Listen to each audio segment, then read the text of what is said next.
Halo Reach is an extraordinarily consistent game quality-wise. There is, however, one mission which treads the line between being middling at best and not great at worst, and that is its penultimate level, the package. But how bad is it really, and does it have any redeeming qualities? By the end of this video, I think we'll be better placed to answer both. For those not familiar with Halo Reach, first here's the story so far. Noble Team, a squad of 6 Spartan super soldiers, are joined by new recruit Noble 6 and depart on a mission to investigate a communications blackout in an agricultural region on the colony world of Reach. Insurrectionists are suspected to be the cause, but the group are soon horrified to discover that humanity's sworn enemy, the Covenant, have found the planet. Noble Team are then deployed to defend Oni Research Facility sword base from a Covenant attack, and after repelling their adversary, link up with Dr. Catherine Halsey, who says she believes the Covenant are scouring Reach for information pertaining to their religion. Not long after, Noble 6 and June discover a Covenant invasion force during a reconnaissance mission, and with no time to waste, Noble Team and UNSC forces take the fight to their enemy. After what initially appears to be a relatively successful battle, an enormous Covenant supercarrier appears above Reach and destroys the UNSC Grafton, after which Six and squadmate George travel into space to try to bring it down. Although George is forced to sacrifice himself in order to ensure victory, the operation is a success, but it unfortunately all appears to be for naught, as just moments later a huge Covenant fleet arrives to replace the downed ship.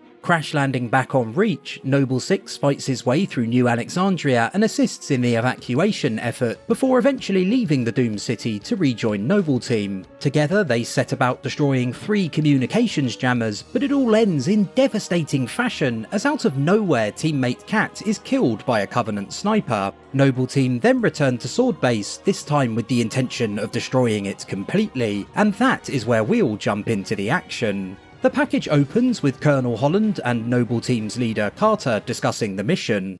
We got a job to do, so let's stay focused and get it done. 6, are you in position? Affirmative. Good. Execute. And as much as it pains me to say it, my favourite part of the whole experience is actually these opening few moments. The flooded area you begin working your way through may at first glance appear to be one you've never visited before, but upon closer inspection you'll likely realise that isn't the case. Halfway into Reach's second level, Oni Sword Base, you actually travelled to Farragut Station to get a comms array online. On that occasion, everything was above ground, its surroundings bathed in white, blue and grey tones thanks to the mountains and lakes nearby. Now it burns orange and is completely flooded, an indication of the scale of destruction wrought by the Covenant. You can also see Sword Base itself in ruins in the background, and shortly after you also make your way back to Airview Base, where you'd previously been tasked with bringing anti-aircraft guns back online, except this time your job is to destroy Covenant anti-air towers which have taken their place, a further reminder of your enemy's dominance. While in space during Long Night of Solace, you witness the planet's colour palette shift from primarily blue to mostly orange, and in Exodus you fight your way through a grey cityscape before watching it burn due to Covenant glassing during New Alexandria, but the opening segment of the package is your best opportunity to witness that contrast from ground level. I've never been a huge proponent of Halo reusing areas, and developer Bungie generally moves away from that trend the further the series progresses, but this, I think, is one of the better examples of it being done well, at least from a visual perspective.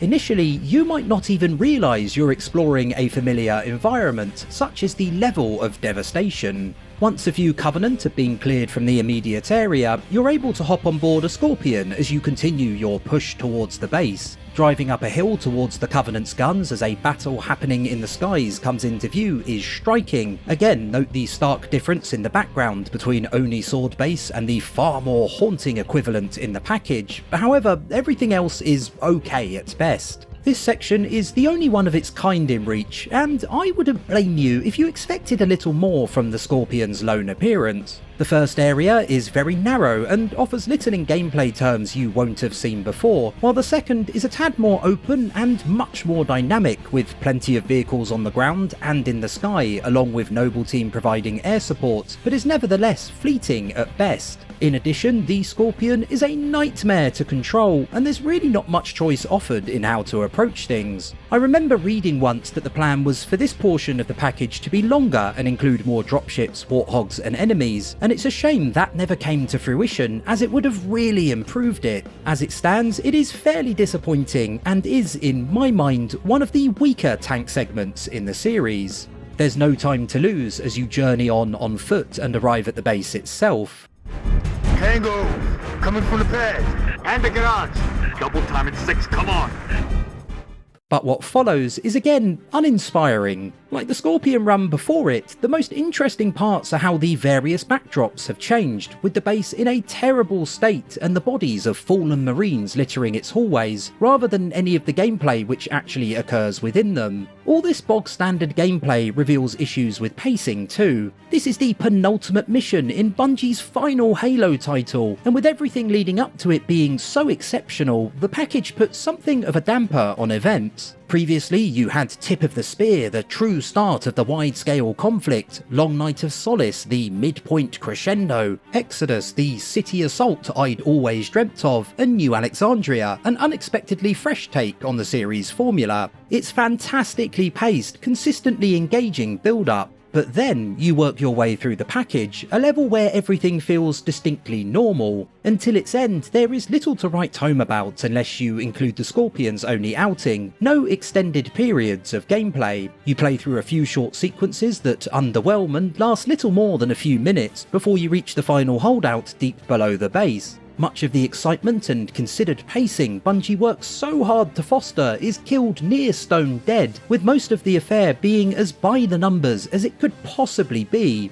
This is a problem the franchise has always struggled with Keys in Combat Evolved, High Charity in 2 and Cortana in 3 all being pretty dodgy penultimate levels, and unfortunately it's a similar situation in Reach. With the upper levels of the base clear of Covenant stragglers, Noble Team discovers a tram which ferries them deep underground. As much as I've complained so far, the story told during the package is by far its best facet. It's a story that seems to crop up again almost at random, given there's been little discussion of what the Covenant have been searching for since only Sword Base very early on in the campaign, but it's nonetheless quite compelling. It may please you to learn that the data module Noble 2 procured from Visegrad Station contained precisely what my scientist promised, a latchkey discovery. It has unlocked, at last, the secrets of this excavation.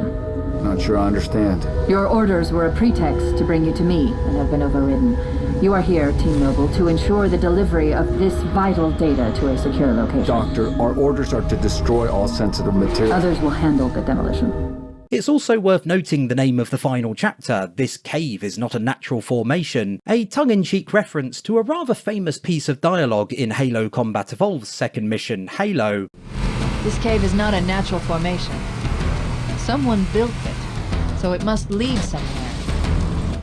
I always like it when a developer is willing to poke fun at themselves. The cave containing the downed Forerunner ship may not be a natural formation, but it's a fantastic environment. Again, notice the shifting colours. On the surface, oranges, reds and browns are used to symbolise defeat and despair, whereas the shift to blues and the like represents renewed hope, as you do your best to ensure one final victory for humanity can still be achieved before Sword Base is reduced to rubble. Defending Halsey's lab while she finishes decrypting data from the Forerunner craft is by far and away the best part of the mission gameplay-wise. It's not overly complicated, but it is another example of Bungie attempting something new, and I will always give them credit for that considering how late in the day this particular twist on the Halo formula arrives. 4 automated defense turrets can be bought online to provide you with some additional firepower, and there are also more guns and armor abilities than you can shake a stick at to help you fend off the Covenant. Mongooses are also provided so you can quickly move around the area, which is designed to be circled and is laid out intuitively, and you can of course also hijack enemy vehicles should you fancy an upgrade. Even Banshees can be brought down and hijacked if your plasma pistol aim is on point, although be warned, this does make the fight laughably easy.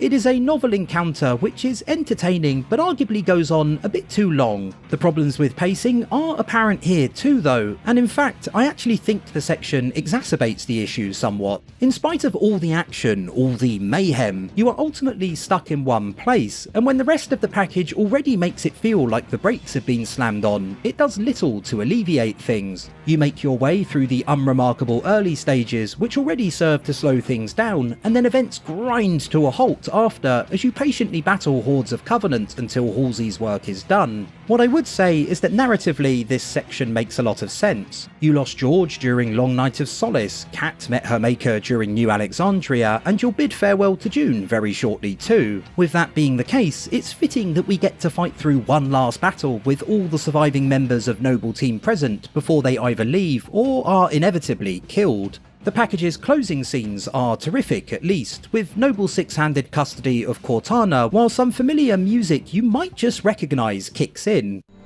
Chosen? By an AI? By this AI, yes. Her measure of you carries as much weight as my own, perhaps more. You are to take her to the UNSC shipbreaking yard in Azad. There you'll find a Halcyon-class cruiser waiting to get her off-planet. I understand. Do you? And with June leaving to escort Halsey to safety, the package comes to an end as Swordbase is demolished for good. Small-scale air attacks have decimated many convoys en route. An armada of Covenant cruisers is hastening to the site as well. UNSC cruiser Pillar of Autumn is awaiting your arrival. Wouldn't be a noble mission if it were easy.